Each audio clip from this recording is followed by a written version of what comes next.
এক গ্রামে এক গরিব কৃষক বাস করত। তিনি সারাদিন প্রচুর পরিশ্রম করতেন, কিন্তু জমিতে কোনো রকম কোনো ফসল তিনি ফলাতে পারতেন না। একদিন বিকালবেলা বাড়ি ফেরার সময় ওই কৃষক খুবই ক্লান্ত হয়ে একটি বটগাছের নিচে এসে বসলেন। সেখানে একজন সাধু বাবা ধ্যান করছিলেন। হায় ভগবান, কত কষ্ট করি, তবুও পেটে ভাত জোটে না। জমিতে ফসল নেই, ছেলে পেলে দুবেলা দুমুঠো খেতে পায় না। কি যে করি। কি হয়েছে বৎস? কেন এত হতাশা?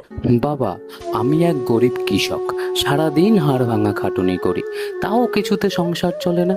মনে হয় ভগবানও আমার দিকে তাকায় না। ভগবান সব সময়ই আমাদের দেখেন, আমরাই ভগবানকে দেখতে পাই না। তুমি কি জানো বৎস, এই জগতের সব থেকে বড় ধন সম্পদ কি? এই জগতে টাকা পয়সা ছাড়া তো কিছুই মেলে না বাবা।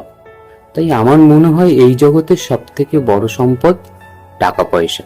না বৎস, তোমার ধারণা ভুল।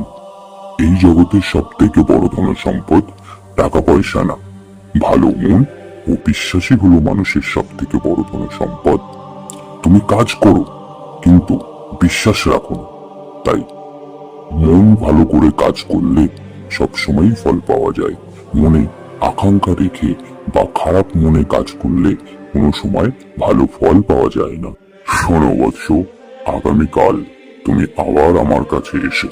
আমি তোমাকে কিছু জিনিস দেব এবং সেইগুলো তুমি আমার কথা মতন ব্যবহার করলে তোমার সংসার জীবনে সুখ স্বাচ্ছন্দ্য ফিরে আসবে।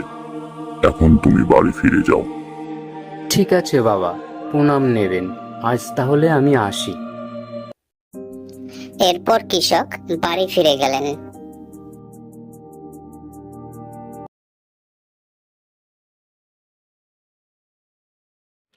প্রণাম সাধু বাবা। এসেছো বৎস, আমি তোমার জন্যই অপেক্ষা করছিলাম। বসো। এই যে পুটুলিটা দেখতে পাচ্ছ বৎস, এই পুটুলির মধ্যে কিছু বীজ আছে।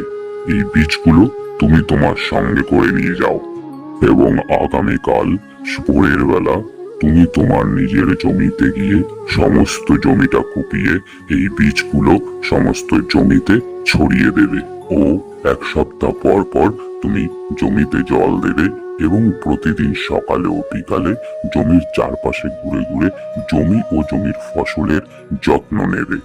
তুমি যদি আমার এই কথা মেনে চলো, দেখবে 3 মাসের মধ্যেই তোমার সমস্ত দুঃখ দুর্দশা ঘুচে গিয়ে তোমার সংসার জীবনে সুখ শান্তি ফিরে এসেছে। এখন তুমি বাড়ি ফিরে যাও বৎস। আগামীকাল থেকে মন ভালো করে বিশ্বাস ও ধৈর্যের সঙ্গে কাজ করতে থাকো, ফল তুমি পাবেই। সাধু বাবার কথা মতন কৃষক বীজের থলি নিয়ে বাড়ি চলে গেলেন। পরের দিন সকালবেলা কৃষক নিজের জমিতে গিয়ে সাধু বাবার কথা মতন ধৈর্য ও মনোযোগ সহকারে চাষবাস শুরু করলেন। এইভাবে 3 মাস কেটে গেল।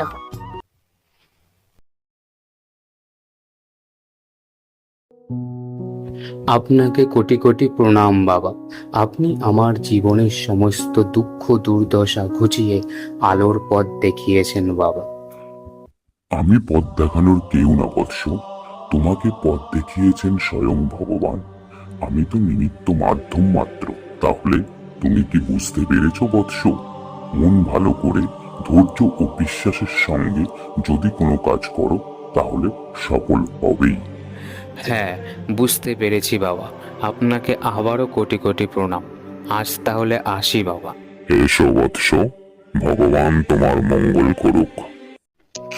এইভাবে সেই গরিব চাষি সাধু বাবার কথা মতন কাজ করতে থাকলো এবং ধীরে ধীরে ধনবান হয়ে উঠলেন।